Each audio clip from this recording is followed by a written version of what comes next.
Welcome to another good old AJ Sports Podcast. College football's week 9 is in the books. Enjoy it, and enjoy it as long as you can. We got good matchups, like we always do. Even if it's not the best week of matchups, we know there's always going to be good games. We all know that. It's college football. Thursday games, Utah versus Washington State. Kind of a slow kind of game. Utah ends up winning 21-17. Bryson Barnes plays okay. Washington State, okay team, but the Pac-12 is still good this year. NC State, you might be 6-2, but man, you were down 21-3 against Virginia Tech. You had to make a comeback to win against a team called Virginia Tech. Jesus Christ. What are you doing, NC State? You're not a bad team, but goddamn, what the hell? Virginia Tech, I'm literally looking up. You're gonna get my live reaction to see how bad Virginia Tech football has been playing lately. They've been treading water. They haven't had an 8-win season since 2019, no 10-win season since 2016. Virginia Tech's football has lowered its standards unintentionally. You barely beat them. Come on, man. Come on, man. By the way, do you enjoy BYU losing? BYU lost to East Carolina. BYU's 4-5. Georgia absolutely spanks Florida. Nobody's surprised. Stetson Bennett plays.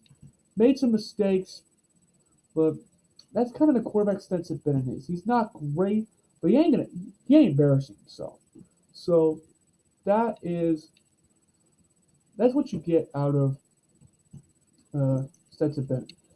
The biggest game was probably Ohio State and Penn State. This game was kind of weird.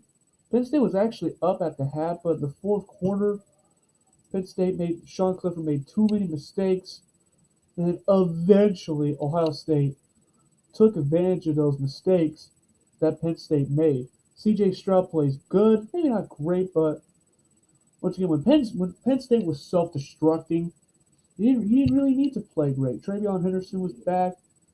He had some okay runs. Maya Williams only got 2 carries. Man. But, it's Ohio State's offense. Any game is going to be a new game for Ohio State when it comes to how they utilize their offense. One game, they'll throw around, throwing dots. Other games, they'll run you into the ground. Tennessee, you fall as a trap game? Nope.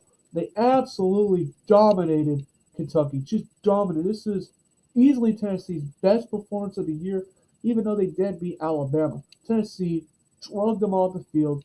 Hooker made some deep balls to Hyatt. Tennessee's running game is one of the best. They have Jabari Small, Jalen Wright, and of course Hendon Hooker can take off when he needs to. So Tennessee absolutely destroyed Kentucky. Michigan State absolutely embarrassed themselves on the field and technically off the field, I guess.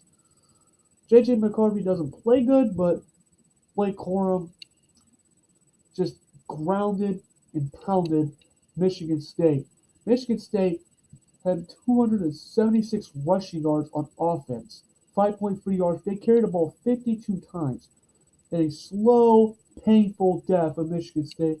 And of course, Michigan State turning to massive walkouts by literally Michigan State players jumping on one player. That was embarrassing. You're regretting giving Mel Tucker that huge contract. Might be the dumbest head coach contract in college football history, even dumber than Jimbo Fisher. And that was pathetic. TCU, I think, played their worst game. JT Daniels was throwing at you. CJ Donaldson was running up on you.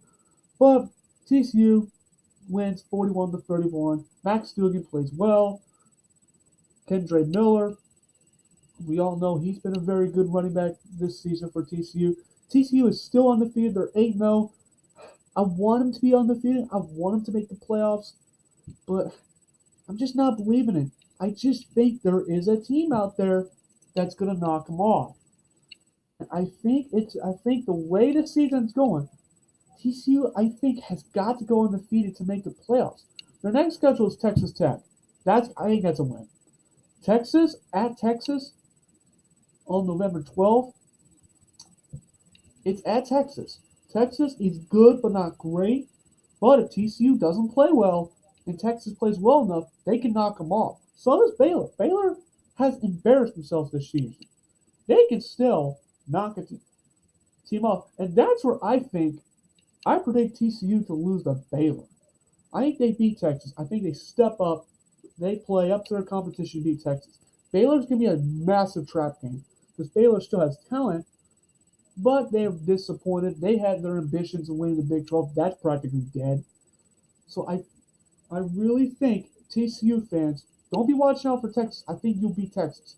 Watch out for Baylor because Baylor, I think, can knock them off. Oregon, Oregon's offense is just crazy. Bonix throwing it and running it. Noah Whittington running all over the place. They just beat Cal. And Oregon is 7-1. That kind of reinforces the Pac-12 a little bit. The shocker, how about Oklahoma State can't score a point? Kansas State absolutely destroyed Oklahoma State with their backup quarterback. Deuce Vaughn, we all know he's great. Will Howard was throwing dots at you. Spencer Sanders comes out and only completes 50% of his passes. Oklahoma State, man, that was terrible. 48-0. And well, you want another embarrassment? How about 8 turnovers for Wake Forest gets obliterated by Louisville? Louisville's okay; they're an okay team, but man, Wake Forest just simply self-destructed, especially in the third quarter. They turned the ball over 6 times. That is a recipe of disaster. USC beats Arizona, but not in the way you like it. Arizona's not a good team at all. USC, that defense really just didn't play well. No, Caleb Williams played great. We all know how good Caleb Williams is. Just that was not the best. That's not what you want as USC. You want to dominate Arizona. You want to do what UCLA did. They dominated Stanford. They ground and pounded. Want to talk about Michigan having a great run team? How about UCLA? 324 rushing yards, averaged over 7 yards per carry. Dorian Thompson Robinson barely even had to complete passes. He completes passes there and there, but that game was just more ground and pound on their throat. Texas A&M, congratulations, Connor Weigman played a good game. That was not enough. Ole Miss does what Ole Miss does. Speaking of running the ball, no one probably does it better this season than Ole Miss. Just absolutely ground and pound. Christian Junkins, Jackson Dart, our quarterback. Zach Evans gave some great touches. It was a shootout. It was 31-28, so A&M did keep it close. But man, Texas A&M, this is a bad, dark year. Syracuse loses 2 straight. They lost to Notre Dame, 41-24. Illinois, are you a little bit? Man, Illinois has the number 1 ranked defense. Number 1 ranked defense. They beat Nebraska 26-9. Now their offense ain't too great. They really, really rely on Chase Brown to do a lot of the work. But that defense just keeps them in games instantly. Cincinnati loses. Not really a shocker. We all know that Cincinnati just lost so much talent last year. They're good, but not a great team this year. North Carolina, they improved to 7-1. Drake May is probably the most overlooked quarterback. No one really talks about him. Yeah, sure, it's North Carolina. Their defense is not good, but North Carolina's offense is back to that 2020 offense. South Carolina only gets ranked for a week, embarrasses themselves. Arkansas beats Auburn. Auburn, finally, the inevitable did occur. Brian Harsin was out the door. Get your ass out of here. Goodbye. Thanks for the memories. Uh, Problem is, there was none. Uh, Auburn is a clown show. You got boosters who are the ultimate power trippers. Man, get out of here, Auburn. Now, I think Auburn should pursue Hugh Freeze, even though Hugh Freeze had massive controversies after exiting Ole Miss and burned bridges there. But Hugh Freeze knows how to coach, and it seems like you want a coach who can take on that pressure because Auburn is rivals with Alabama and Georgia. Yeah, those fans want to beat them. They don't give a shit if Auburn and Georgia will forever be a better program than Auburn. They want to beat them. That's the mentality of Auburn fans. They're not gonna lower their standards. Period. So you need to hire some kind of bombastic head coach who can take that challenge. And I think Hugh Freeze is that guy. Are there other good candidates? Sure. Lane Kiffin? No. I really believe Lane Kiffin's comfortable at Ole Miss. Now, there's a couple assistants that they might try to pursue, but Hugh Freeze, I think, could be the guy. Oklahoma wins by defense, shockingly. They beat Iowa State 27-13. Florida State crushed Georgia Tech. Houston's 5-3, even though they were kind of supposed to have a better season. There you go. Miami and Virginia, that game was dead. That game was trash. Went to how many? 4 overtimes. By the way, that game did not produce a single touchdown. Yeah, go Miami Ducks. Minnesota, they're 5-3. They kind of bounced back. They beat Rutgers, shut them out. Appalachian State's 5-3. If there's any Appalachian State fans, Baylor 5-3. They crushed Texas Tech, 45-17. Colorado, we all know is terrible. They lost to a bad Arizona State team. So that'll be it. That is week 9. And now let's get to the college football playoff rankings. The first week of this. Tennessee. I know they beat Alabama, but here's what I would have gone. Ohio State 1, Georgia 2, Tennessee 3, and Michigan 4. Here's how they got it. Tennessee 1, Ohio State 2, Georgia 3, Clemson 4, and Michigan 5. What the hell? What the hell, committee? Clemson is a good team, but Michigan, you can clearly tell Michigan's better. Tennessee beats Alabama. Fucking great. Wonderful. Ohio State has looked the most dominant team this year. And Georgia, coming off of a national championship. You're going to disrespect Georgia like that? Put them at number 3? Man, what the hell? LSU is ranked 10th. Pathetic. They're ranked. I know LSU beat Ole Miss. This is not a power ranking. This is a college football ranking. I don't fucking get it. Texas, why the hell they're ranked? They should not be ranked. They have 3 losses. Put Liberty in there. Liberty is 7-1. They're a good team. What the hell? Texas, they're fucking stupid. They're done. Let's get that out of the way. Some key matchups. Tomorrow, if you're watching this on a Friday, because I'm recording this Thursday night. So the Friday game, Oregon State at Washington, both 6-2. That'll be a big, big game for the Pac-12. We all know the Tennessee versus Georgia. We all know about that. And you know what? I'm going to give some insights in this game. If Tennessee's going to win, they're going to have to do what they normally do on offense. They got to, first of all, you got to be able to run the ball to keep the defense. That's why Tennessee's passing game is so deadly, because they can run the ball and keep that defense honest. Then hurry up tempo, throw a deep dot.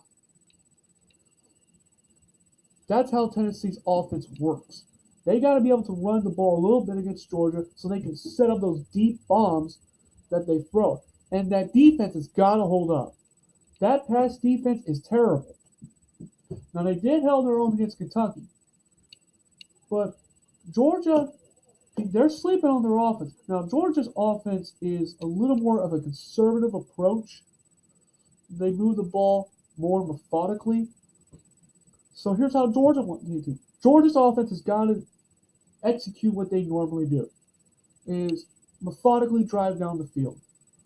You want to put some drives that take some clock. Get that defense fresh. If that defense is fresh, Tennessee's offense is going to have a fun day trying to figure out that defense. But if Georgia cannot regain possessions, if Georgia stalls out too many times, that defense will slowly wear down, and Tennessee will shell shock them with their passing game. So I think that's so. One team strategy is to go quick. One strategy is to go slow. A little bit. That is just how both of those teams operate. Kansas State, they have lost 3 straight games. They play Oklahoma State. We'll see if they can clinch a bowl game. Some underrated matchups in the night games. Alabama travels to LSU. Now, I think Alabama should win, but LSU ain't no cakewalk. And it's at Baton Rouge at night. This could be a trap game for Alabama. And LSU, they have a chance to spoil their hopes. I still think Alabama wins. I think you know how this goes. You think a team's going to knock off Alabama, give them 2 losses. Nick Saban rallies the group, rallies his troops, and beats them. And beats them pretty big most of the time. I think that's what's going to happen. But if Alabama continues to play down to the competition, play undisciplined, LSU's good enough to knock them out. Texas at Kansas State. That's going to be a huge, huge game. Clemson traveling to Notre Dame. Notre Dame hasn't been as good, but they're up there now. They're good right now. They're playing well. Wake Forest at NC State. So there are some good games for Week 10. So that'll be it on this episode of College Football's Week 9, the first college football rankings. We all know about the Tennessee-Georgia matchup. And you know what? Let's finish this off. I hope Georgia beats Tennessee. Why? I'm sick and tired of these Tennessee fans. Look, I get it. You haven't been relevant in 20 years. We all get it. So you're more propped up than how most teams feel. If this was happening to Oklahoma, I was like, can we finally win the national championship? Can we finally close it out? Tennessee's just kind of riding the ship a little bit more because they haven't been shit in 20 years. Congratulations, you got that good 2-year stretch of Butch Jones. That's it. But this year, Tennessee is a good ass team. We all know. We know how they bring to the table. Georgia, it's about reassuring their dominance. That's how it should be for Georgia. And Georgia, they're going to write them off. Georgia should use that as kind of a rallying cry to say, hey, Tennessee's good. They ain't us. So, personally, I want these Tennessee fans to shut the hell up. So, I'm rooting for Georgia. Just for that reason. But if Tennessee goes and wins the national championship, I'll be happy. You know, I don't take it that personal. If Tennessee wins, so be it. Tennessee beats Georgia. They're pretty much probably going to either play Alabama, Ole Miss, or maybe LSU. We'll see how that goes. So if Tennessee wins, I think they coast 12-0 and go to the SEC championship. Same as Georgia. If Georgia wins, they coast to the SEC championship game. So pretty much the winner is pretty much going to practically secure their spot to the playoffs. The loser is going to have to win out and just see how it works. They're going to have to rely on Clemson losing. The problem is Clemson's schedule is so favorable for Clemson to win out. Ohio State, Michigan. One of those is getting in. We all know. They're going to have to rely on TCU to lose. If TCU goes undefeated, they're getting in regardless. Period. So that is just this season. We haven't seen this crazy of a college football playoff since since like the first year of 2014, where we had multiple more than four teams that were capable of reaching the playoffs. It seems to happen again this year, which is I'll take it. It makes it more exciting. So that'll be it for week 9 of the college football season. Thanks for watching.